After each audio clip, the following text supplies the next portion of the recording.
Hi, I'm Ron Bird from Gaming Trend here at PAX South. We're going to check out Bill and Ted's excellent board game. If you would introduce yourself. I'm Andreas Stein. I am the volunteer coordinator for Steve Jackson Games, and I'm going to be demoing Bill and Ted's excellent board game. Hi, I'm Maria Friesen. I'm the marketing director, and I'll be here to answer questions about some of the other games that are going on here at PAX. Fantastic. If you would run us through how it's played and kind of give us a shot at what a round looks like. So this is Bill and Ted's excellent board game. Let me wrap around here so I can get, You will be playing as one of several alternate reality versions of Bill S. Preston Esquire and Ted Theodore Logan.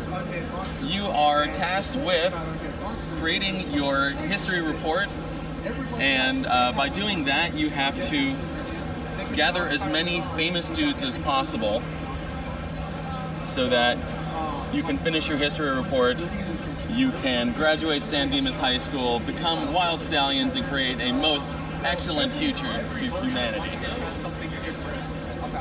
So you've been given a phone booth that you can program.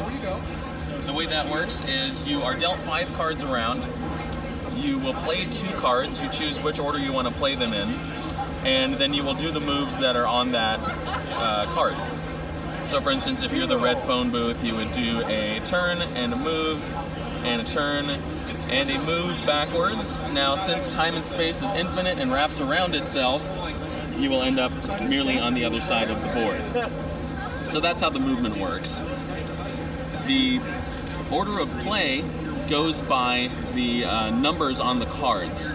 So whoever has the lowest number goes first. Everybody plays their cards all at once. Whoever has the lowest number goes first. The only exception is if somebody has a single-digit number and somebody grabs the 69, you get to say, 69 dudes, and then you get to go first. Outstanding. Now, that's basically play and order of play. Every time you pick up a famous dude by moving through their square, mind you, this is a prototype, so I don't have the rules down entirely. It's been changing every single time I've played it. So, but when you pick up one of the famous dudes, it causes a distortion in space-time and makes it more difficult to control your phone booth.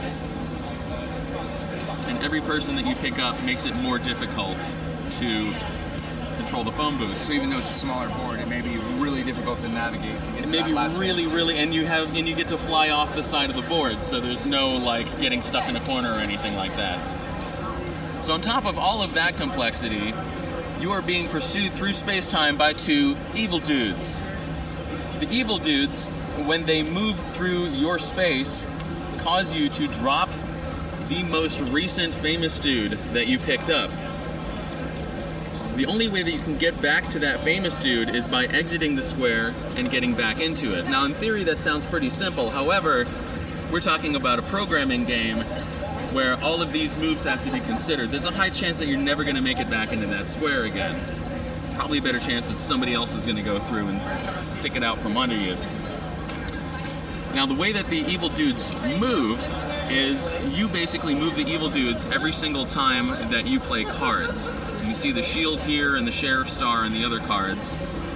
Once your move is done, you actually move the evil dudes, depending on what you've played. So the evil dudes will take, the knight will take the knight cards, the sheriff will take sheriff cards.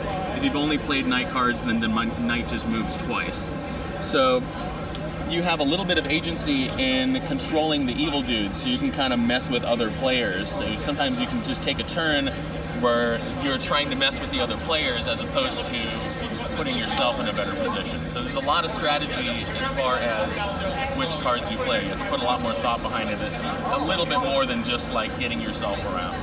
So how do the evil dudes move? I mean, there's no numbers here, so they just... So the evil dudes will move just according to these movements. Oh, they're bound to the same movement. They're bound to the same movement that you have. They don't have to deal with the rest of the messed up phone booth movement. Got it. So evil dudes are constantly moving around.